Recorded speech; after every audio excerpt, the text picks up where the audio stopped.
Eto, gumawa na naman ako ng merienda namin. At nagustuhan naman nga ng dalawa kong junakis. Kung paano ko nga siya ginawa ay panoorin nyo. So dahil nga may natira akong saging kahapon, eto nilaga ko na nga siya. Pagkatapos naman ng malaga ay pinalamig ko lang at binalatan ko na nga. After ko naman nga mabalatan ay dinurog ko na. Gumamit nga lang ako dyan ng tinidor para maayos kong madurog itong saging. Pagkatapos ko naman nga madurog ay naglagay nga ako ng harina. Bali 3 kutsara nga lang yung nilagay ko. Bali sinala ko nga muna siya bago ko ilagay dito sa saging. Minsan kasi may mga buo-buo itong harina, kaya naman sinala ko muna bago ko nilagay. At gagamit rin pala ako dito ng breadcrumbs. At nagtunaw rin pala ako sa tubig ng kunting harina. Magsisimula na rin nga pala ako sa pagbibilog. Kumuha lang nga ako ng konting saging, tapos pinalat-plat ko lang. At saka maglalagay nga ako nitong chocolate. Kung mapapansin nyo nga, lagi ko nga itong ginagamit, itong chocolate na ito. Kaya naman flat tops, baka naman. Pwede rin nga kayo dyan gumamit ng cheese. Di na nga ako nakabili ng cheese, kaya yung chocolate na nga lang yung ginamit ko. Bago nga kayo magbilog-bilog dyan, maglagay na muna kayo ng langis sa kamay para hindi dumikit sa kamay nyo yung mixture natin. Nilalagay ko rin nga pala siya dito sa ating tinunaw na harina para nga madaling kumapit itong breadcrumbs na ilalagay natin. Paulit-ulit nga lang yung proseso natin dyan hanggang malagyan natin lahat. 5 piraso nga lang yung magagawa ko nitong bilog-bilog na ito kasi konti nga lang yung saging.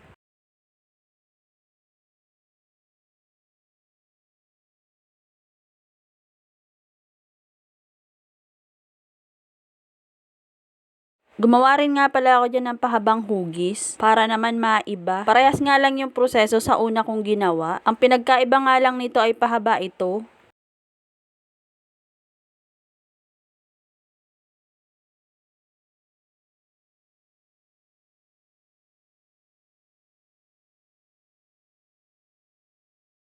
Ginarga ko na nga itong junakis ko at nag-iinarte na naman. Ito na nga lahat yung nagawa natin at pwede na nga natin tong iprito. Dito naman nga sa kawali ko ay naglagay nga ako ng isang boteng mantika. Una ko naman ngang nilagay itong mga bilog-bilog na ginawa ko. Niluto ko nga lang siya sa maliit na apoy para hanggang loob ay maluto. Hinintay ko nga lang siya maging golden brown. Pakaluto naman nga agad ko na nga nilagay dito sa plato. At saka ko naman nga sinunod itong mga pahabang ginawa ko.